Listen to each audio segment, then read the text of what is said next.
They told my parents I died at 2:16 a.m. They signed the papers. They cried over an empty body. But I wasn't dead. I was lying in a hospital bed, unable to move, unable to speak, unable to open my eyes. Listening to my husband calmly discuss what to do with my life. My name is Elena Carter, and this is the story of how I learned that the people closest to you can become your executioners the moment you stop being useful. The accident happened on a rainy Thursday night. One second I was driving home, thinking about dinner and deadlines. The next second, metal screaming, glass exploding, darkness swallowing everything. When consciousness came back, it didn't come with light. It came with sound. Machines. Beeping. Footsteps. And a voice I knew better than my own. "Is she conscious?" my husband asked. The doctor replied carefully, "She's in a deep coma. There's a chance she can hear you." There was a pause. Then my husband said something that still haunts me. "So, if she doesn't wake up, how long do we wait?" No panic. No tears. No "please save my wife." Just a question about timing. That was the moment I understood something was terribly wrong. I tried to scream. I tried to move my fingers. I tried to let them know I was still there. Nothing happened. My body had become a locked room, and I was trapped inside. Forced to listen as my life was discussed like a business inconvenience. Over the next few days, I would hear plans whispered at my bedside. I would learn about lies told to my parents. About another woman already preparing to replace me. About money, property, and a decision that would ensure I never woke up again. They thought I was unconscious. They were wrong. And what I heard next would change everything. Don't skip. Because from here on, every word matters. I don't know how long I lay there before I realized the truth. Time doesn't exist the way you expect it to when you're trapped inside your own body. Minutes stretch into hours. Hours dissolve into nothing. There is no sleep, no waking, only awareness suspended in darkness. At first, I thought the voices I heard were dreams. Fragments of memory. My mind replaying old conversations to comfort itself. But then the voices became too clear. Too specific. Too cruel. The machines around me hummed in steady rhythm. A ventilator pushed air into my lungs with mechanical patience. Somewhere nearby, a cart rattled. Shoes squeaked against the floor. And then I heard her. My mother-in-law. "Any change?" she asked. Her voice was sharp, controlled, like someone asking about a delayed package, not a human being. "No," the nurse replied quietly. "Vitals are stable, but there's no response." "That's unfortunate," my mother-in-law said. "How long can someone stay like this?" I felt something twist inside me. The nurse hesitated. "It varies. Some patients recover even after weeks. Others don't." My mother-in-law clicked her tongue. "Weeks is too long." Too long, for what? I tried again to move. To signal. To do anything. My mind screamed commands at my body like a general losing a war. Move your hand. Blink. Breathe on your own. Nothing. That was when panic truly set in. Not fear of death. Fear of being aware while everyone else decided my fate. Later that day, at least I think it was later, my husband came in. I recognized his footsteps immediately. I'd lived with that sound for 8 years. The way he dragged his right foot just slightly. The faint jingle of keys. "Elena," he said softly. For one irrational moment, hope surged. Maybe he was pretending in front of others. Maybe he loved me. Maybe this was all a misunderstanding. "I know you can't hear me," he continued. My heart shattered. "But I just want to say, I'm doing everything I can." A pause. Then his voice changed. Dropped the performance. "The doctors say there's a very small chance you'll wake up. And even if you do," he sighed, "you wouldn't be the same." I listened as he pulled a chair closer. Sat beside my bed. "You always hated hospitals," he said, almost fondly. "You said you'd never want to live like this. Trapped. Dependent." That was true. But what he said next wasn't. "So if the time comes, I'll make the right decision for you. The right decision. I wanted to laugh, to cry, to vomit. Because the right decision, apparently, did not include asking me. Over the next few days, I learned things I was never meant to know. Conversations happened at my bedside because everyone assumed I was gone. Nurses talked freely. Doctors spoke clinically. Family members dropped their masks. That's how I learned my parents had tried to visit. They're not on the approved list, I heard a receptionist say over the phone. Yes, sir, I understand you're her father, but we have strict instructions from the husband. My father's voice broke through faintly. She's my daughter. Please. I'm sorry. My mother-in-law must have handled the rest. Because that evening, she stood near my bed and spoke into her phone. Yes, George, it's Clara. I'm so sorry. Elena didn't make it. A pause. It was very peaceful. She never woke up. I felt tears leak from the corners of my eyes. She was telling my parents I was dead. I was right there. Breathing. Hearing. Feeling everything. A nurse wiped my tears away gently. Poor thing, she murmured to another nurse. Reflex response. Reflex. That's what my pain had been reduced to. By day 5, the atmosphere around my bed had changed. It no longer felt like a hospital room. It felt like a waiting room for something inevitable. Paperwork appeared. Doctors spoke in lowered voices. Words like long-term care, quality of life, and burden floated through the air. And then, a new voice entered the picture. Soft. Female. Careful. Is this her? The woman asked. Yes, my husband replied. This is Elena. I've heard so much about her. I knew that voice. Lila. My husband's colleague. The woman he swore was just a friend. The one who texted him late at night. The one who smiled a little too warmly at family dinners. She stepped closer. I feel awful, Lila said. It's so tragic. She reached out. Her fingers brushed my hand. I felt it. My heart raced. I wanted to grab her wrist. To scream that I knew exactly who she was. Instead, my hand lay limp. She would have wanted you to be happy, Lila said quietly. My husband didn't correct her. They stood there together, talking about me as if I were already a memory. About how strong I used to be. How driven. How independent. She always handled the finances, my husband said. I don't even know where half the documents are. Lila laughed softly. You'll figure it out. You always do. They were planning a future. Without me in it. That night, when the room finally emptied and the lights dimmed, I understood something terrifying. I wasn't just in danger. I was inconvenient.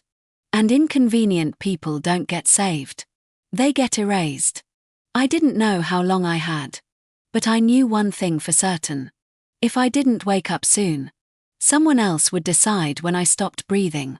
And they would call it mercy. By the second week, I stopped hoping someone would save me. Hope requires uncertainty. And there was nothing uncertain about what I was hearing anymore. They had already decided my ending. It started with paperwork. Clipboards appeared at the foot of my bed. Doctors spoke in formal tones. Words like long-term prognosis and medical authority floated through the air as if they were neutral, harmless things. They weren't. They were weapons. One afternoon, a man in a grey suit entered my room. I recognized him only by the way everyone straightened when he arrived. A lawyer. I'll be brief, he said. Mrs. Carter's condition has not improved. We need to discuss authority over medical decisions and estate management. Estate. That word landed like a gunshot in my mind. My husband cleared his throat. I'm her legal spouse. I assume that responsibility. Normally, yes, the lawyer replied. However, your wife filed an updated will 18 months ago. Silence. I could feel it. The sudden tension in the room. Updated. My husband asked carefully. Yes. A living will and medical directive. Very specific. My heart pounded so violently I thought it might betray me. Because now I remembered. 18 months ago, I had felt something shift in my marriage. Late nights. Excuses. Distance that felt intentional. I hadn't accused him. I hadn't confronted him. I had prepared. The lawyer continued. According to this document, if Mrs. Carter is incapacitated but deemed potentially recoverable, life support is not to be withdrawn for a minimum of 60 days. My mother-in-law spoke sharply. 60 days is absurd. It's legally binding, the lawyer replied. My husband said nothing. Additionally, the lawyer went on, medical decision authority is shared between the spouse and Mrs. Carter's parents. That was when my mother-in-law lost control. What? She snapped. Her parents live in another state. They're emotional.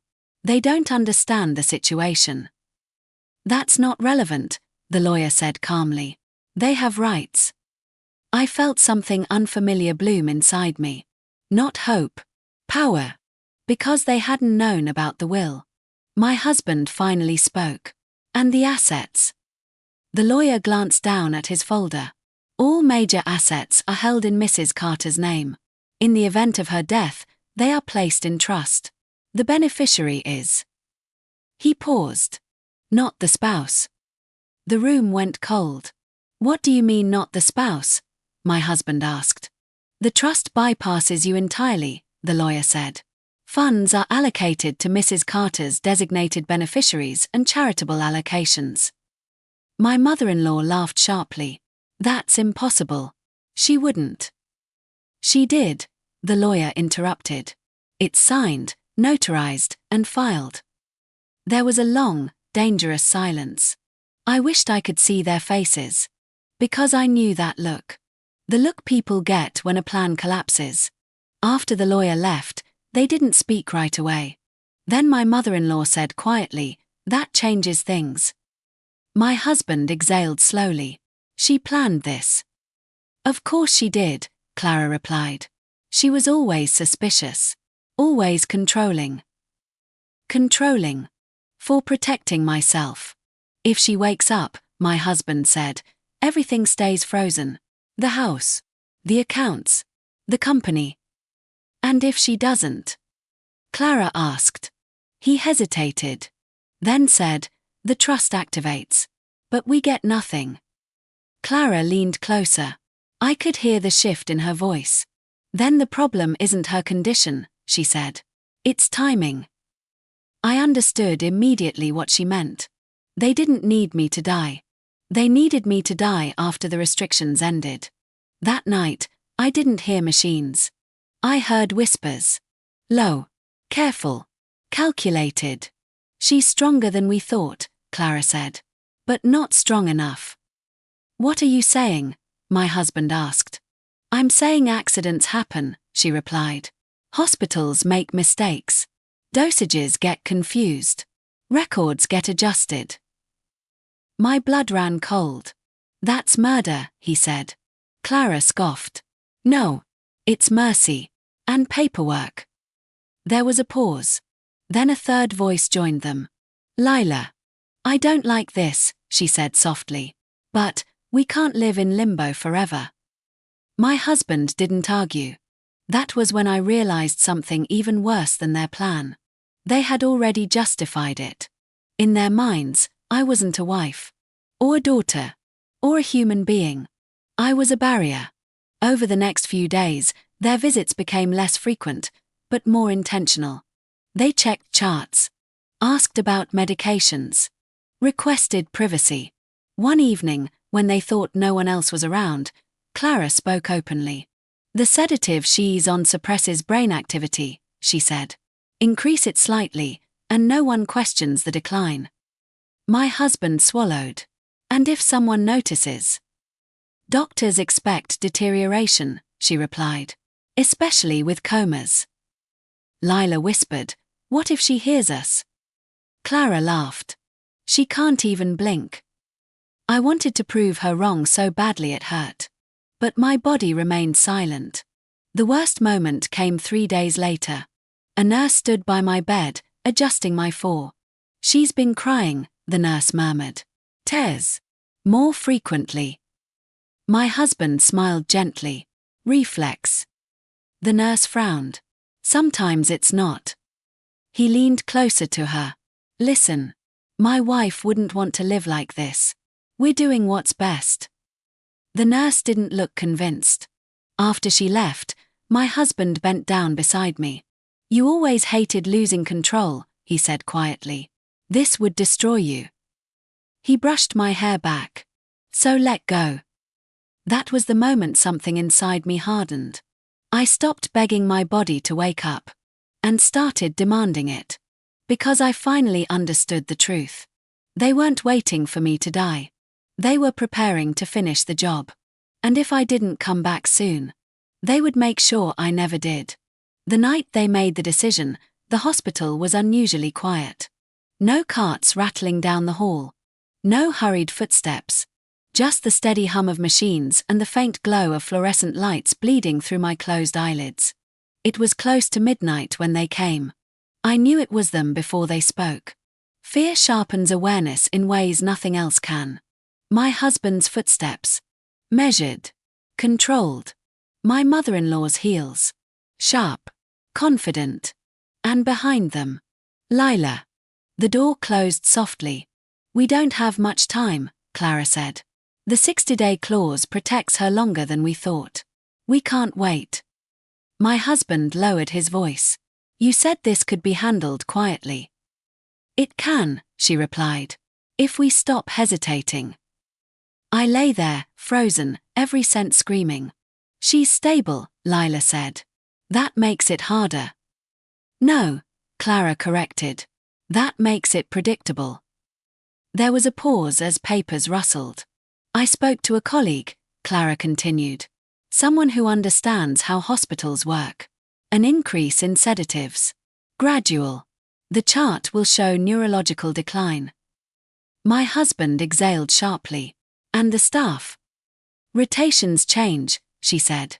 Night shifts are understaffed. Mistakes happen. Lila whispered, and if someone questions it? They won't, Clara said. Because no one questions a coma.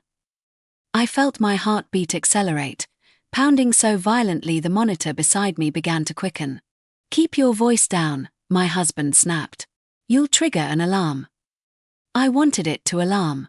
I wanted the machines to scream. But my body betrayed me again. Clara stepped closer to my bed. I felt the shift in air. The weight of her presence.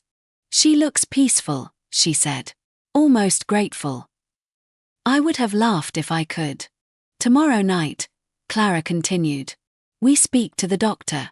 Express concerns. Push for comfort measures. My husband hesitated. And if she shows signs of improvement? Clara's voice dropped. Then we move faster. Lila inhaled sharply. This is insane. Clara turned on her. Do you want this life or not? Silence. Then Lila said, yes. That word sealed it. They stayed for less than 10 minutes. 10 minutes to decide my fate. After they left, I lay alone with the machines, my thoughts racing. I had one night. Maybe two. They weren't waiting anymore. They were acting. Morning came with a different energy. Doctors spoke in softer tones. Nurses checked my vitals more often. I sensed it before I heard it. Something had changed. A new doctor stood at the foot of my bed. We'll be adjusting her medication, he said. Comfort-focused approach. Comfort. The word sounded like a coffin lid closing. The sedative entered my fall like ice. My thoughts slowed. Darkness pressed in. I fought it with everything I had. I thought of my parents. Of unfinished arguments. Of the life they were stealing from me. And then, something happened. A voice cut through the fog. She reacted. A nurse. What? The doctor asked. Her heart rate spiked. Pupils dilated. I focused. Poured everything into one command. Move. My index finger twitched. Just once. But enough. I saw that, the nurse said sharply. Did you see that? The doctor hesitated. Probably a reflex. No, she said. I've worked with coma patients for 10 years. That wasn't a reflex. The room shifted. I felt hands on my arms. Lights shined into my eyes. Lower the sedative, the nurse demanded. Wait, the doctor said. The family requested. I don't care, she snapped. Something's wrong. For the first time since the accident, someone was listening to me, even if they didn't know it. That night, security cameras in the hallway were reviewed. Voices were replayed. Conversations they thought were private weren't. And somewhere in the hospital, a report was quietly filed. But my husband and Clara didn't know that yet. They arrived again just after midnight. Confident. Prepared. Clara held a folder in her hand. Tonight, she said. It ends. They stepped into my room. And that's when everything began to fall apart. Because this time, my body was no longer completely silent. The moment they realized something was wrong, they tried to hide it. But fear is sloppy. And once fear enters a room, control slips. The nurse who noticed my finger move, her name was Rachel, didn't leave my side after that night. She checked my vitals more often than protocol required. She spoke to me when she thought no one was listening. If you can hear me, she whispered once, adjusting my four, you're not alone. I wanted to cry. I wanted to tell her everything. Instead, my body did the only thing it could. A tear slid down my temple. Rachel froze. She leaned closer. That's not a reflex, she said under her breath. She wiped the tear gently and stayed quiet, but I could feel her decision forming. From that moment on, the atmosphere around me changed again. Not colder. Sharper. Doctors were called. Charts were reviewed. My sedative dosage was questioned. Why was it increased? One physician asked. It was requested by the family, another replied. Rachel crossed her arms. Without neurological reassessment. Silence. That silence followed my husband and mother-in-law when they returned that afternoon. They were polite. Smiling. Too careful. How is she? My husband asked. Rachel answered before anyone else could. Stable. We reduced sedation. Clara's smile twitched. Why? Because she's responding. The air cracked. Responding how? My husband asked, too quickly. Rachel didn't flinch. Heart rate changes. Tears. Muscle response. Clara laughed. That's impossible. Rachel met her gaze. It's not. After they left, Rachel filed a formal note. Patient exhibits signs inconsistent with deep unresponsive coma. Those words mattered. Because paperwork is power in hospitals. That night, they tried again. Not directly. Subtly. A medication order appeared in my chart, unsigned. Rachel caught it. She called the attending physician. Then she called the hospital ethics committee. By morning, there were restrictions. Family visits limited. Medication changes required approval. Security notified. I felt it all without seeing a thing, like sensing a storm through pressure alone. And my body kept responding. Tiny movements.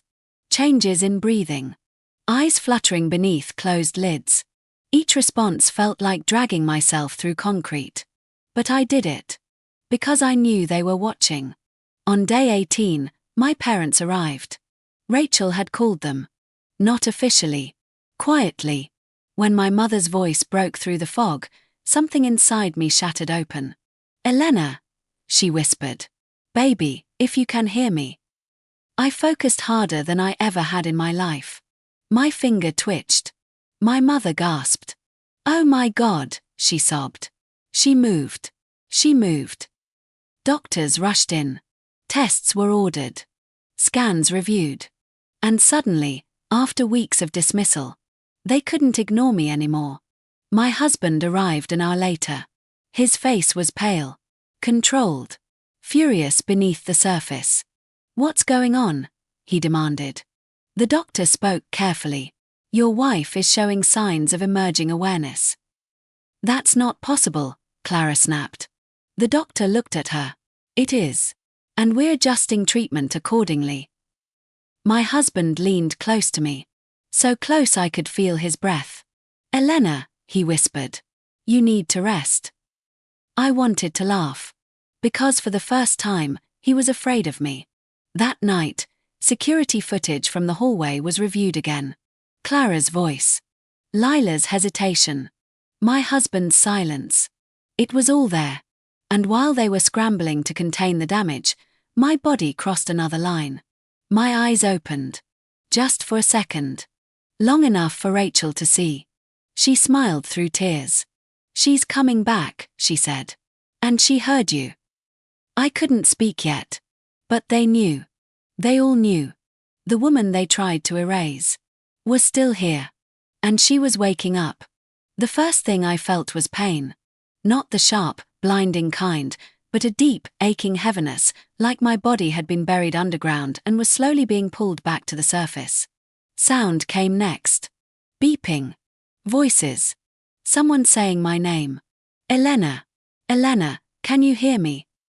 I wanted to answer. My lips trembled, but no sound came out. That's okay, a calm voice said. Take your time. Time. I had waited weeks for that word to mean something again. I focused. Pulled. Forced air through my throat. Why, yes. The room went silent. Then chaos. She spoke. Get the doctor. Oh my God. Hands touched my arms, my shoulders. Lights flashed behind my eyelids. Elena, can you open your eyes? I did. The world exploded into color and blur. Shapes sharpened slowly. Faces hovered above me, some shocked, some crying. Rachel was there. She grabbed my hand like she was afraid I'd disappear again. You're safe, she whispered. You're safe now. I wanted to tell her everything. But my body wasn't ready yet. They moved me to a higher-level observation room. More monitors. More doctors. More protection. Word spread fast. Too fast. Because within an hour, he arrived. My husband. He walked in like a man stepping onto a stage, carefully controlled, eyes scanning the room before settling on me. Elena, he said softly, relief painted perfectly on his face. Thank God. I stared at him. Really stared. At the man who had asked how long we should wait for me to die. At the man who had stood beside another woman while planning a future without me. At the man who thought I was already gone. You're awake, he continued. You scared us. Us. I didn't respond. The doctor cleared his throat. Mr. Carter, we need to ask you to step out. Your wife needs rest. My husband hesitated. I watched calculation flicker behind his eyes. Of course, he said. Whatever she needs. As he turned to leave, I spoke. Barely above a whisper. Don't. He froze. Turned back slowly. Don't, what? He asked. Don't lie. The room went still. Rachel's grip on my hand tightened. My husband's smile cracked. I don't understand, he said. Yes, I whispered. You do. The doctor exchanged a look with Rachel. Elena, he said gently, do you know where you are? Yes. Do you know who this is? Yes. And do you feel safe with him here? I didn't hesitate. No. That single word changed everything. Security was called. My husband protested, loudly, angrily. This is ridiculous. She's confused. She's been in a coma. I found strength somewhere deep and ugly. I heard you, I said. His face drained of color. What? I heard you, I repeated, stronger this time. All of you. Silence crashed into the room like a wave. Rachel stepped forward. Elena has been reporting auditory awareness during her coma. My husband laughed, too loudly. That's impossible. Is it? I asked. I turned my head slightly, eyes locking onto his. You asked how long you'd have to wait, I said. You talked about the will. You let her talk about sedatives. Clara's name hovered unspoken between us. His mouth opened. Closed. The doctor spoke carefully. Elena, are you saying someone intended to harm you? Yes. Who? I swallowed. My husband. His mother. And the woman he's been sleeping with. That was when everything detonated. The hospital administrator was called. So was legal. And then, social services. Rachel brought in a folder. Security footage. Medication logs. Audio captured from hallway cameras.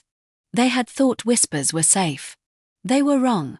When Clara arrived that evening, she walked into a room full of strangers. Police officers. Hospital lawyers. My parents. My mother sobbed when she saw me sitting up. My father held her like he was afraid she'd fall apart. They told us you were dead, my mother cried. They told us you were gone. I reached for her. I know, I said. I heard. Clara didn't scream. She didn't cry. She smiled thinly. This is all a misunderstanding. A police officer stepped forward. We have reason to believe you interfered with medical care and conspired to cause harm. That's absurd, she snapped. She's alive, isn't she? Yes, I said. Despite you. Lila arrived last. She looked smaller than I remembered. Pale. Shaking. I didn't know it would go this far, she whispered. I looked at her. You knew enough. They were separated. Questioned. Recorded. My husband tried to speak to me once more. Elena, please, he said, tears finally real. I was scared. I didn't think. I cut him off. You thought, I said. You just didn't care. The officer placed cuffs around his wrists. The sound was almost anticlimactic. Metal clicking shut. But to me, it sounded like freedom. As they led him away, he looked back. Not with anger.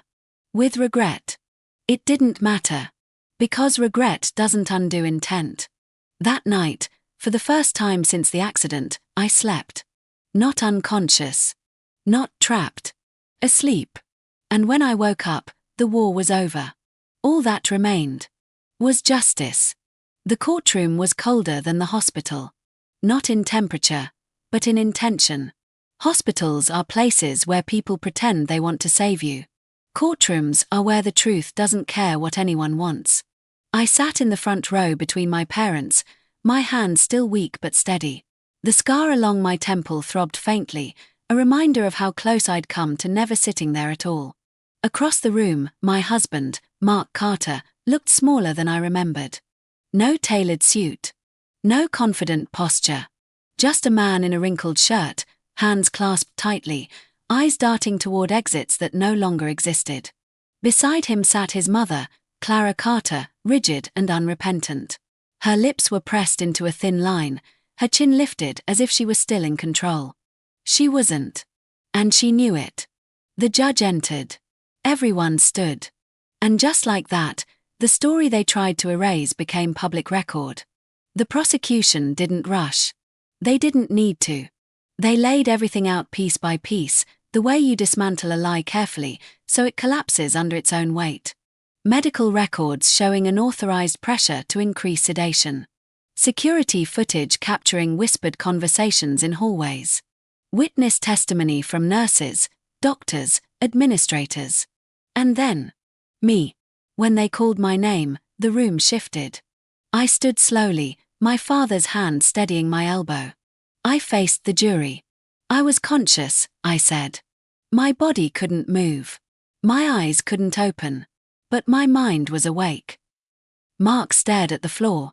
Clara stared at me. So I listened, I continued. I listened while they talked about how long to wait before letting me die. I listened while they discussed paperwork, money, and what would happen after I was gone. My voice didn't shake. Because fear had already had its time with me. And I listened, I said, when they decided to help death along. A murmur rippled through the courtroom. The defense tried. They argued medical uncertainty, stress, misinterpretation, emotional distress. They said comas are complicated. That grief makes people say things they don't mean. Then the prosecutor played the audio. Clara's voice, crisp and unmistakable. Increase the sedative. No one questions decline in a coma. Silence followed. The kind of silence that ends arguments. When it was Clara's turn to speak, she stood with practiced dignity. I never intended harm, she said. I was trying to protect my son from false hope and prolonged suffering. The prosecutor asked one question. Did you ever ask Elena what she wanted? Clara didn't answer. Because there was no answer that could save her. Mark spoke next. He cried. He apologized. He said he panicked. That he was overwhelmed. That he never believed it would really happen. I watched him carefully. And I realized something important. He wasn't sorry I almost died. He was sorry I lived. The verdict came on the fourth day. Mark Carter was found guilty of conspiracy to commit aggravated assault, medical interference, and fraudulent intent. Clara Carter was found guilty of attempted manslaughter, coercion, and abuse of authority. Sentencing followed swiftly. Mark received 9 years in state prison, with no eligibility for early release. Clara received 7 years, stripped of any legal authority over medical or financial decisions for the rest of her life. As they were led away, Clara finally looked at me. Not with hatred. With disbelief. As if she still couldn't understand how I had slipped through her fingers. Mark turned once, eyes wet. Elena, he said softly. I didn't respond. Some doors don't need to be closed. They stay shut on their own. The civil cases came next. The house was sold. The accounts frozen. The assets redistributed exactly as my will specified. My parents helped me move into a quiet place near the water. Somewhere peaceful. Somewhere alive. Recovery was slow. There were days I couldn't lift my arms. Nights I woke up gasping, convinced I was still trapped in my body. But every morning, I woke up. And that mattered. I began to speak publicly, not because I wanted attention, but because silence had almost killed me. I talked about patient rights. About listening to nurses. About never assuming someone can't hear you just because they can't answer. People called me brave. I don't think I was. I think I was stubborn. And stubbornness saved my life. Sometimes, when the sun is low and the air is quiet, I think about how close I came to disappearing. How easily a story can be rewritten when the main character can't speak. But I'm here. I'm alive. And I took back every breath they tried to steal. They thought my silence meant consent. They were wrong. Silence doesn't mean absence. Sometimes it means survival. Waiting for the exact moment to come back. And when I did, I didn't come back quietly. I came back awake. If this story stayed with you, remember this. Never speak as if someone can't hear you. Never decide someone's worth while they're still breathing. And never mistake silence for surrender. Because some people are listening. And some of them come back.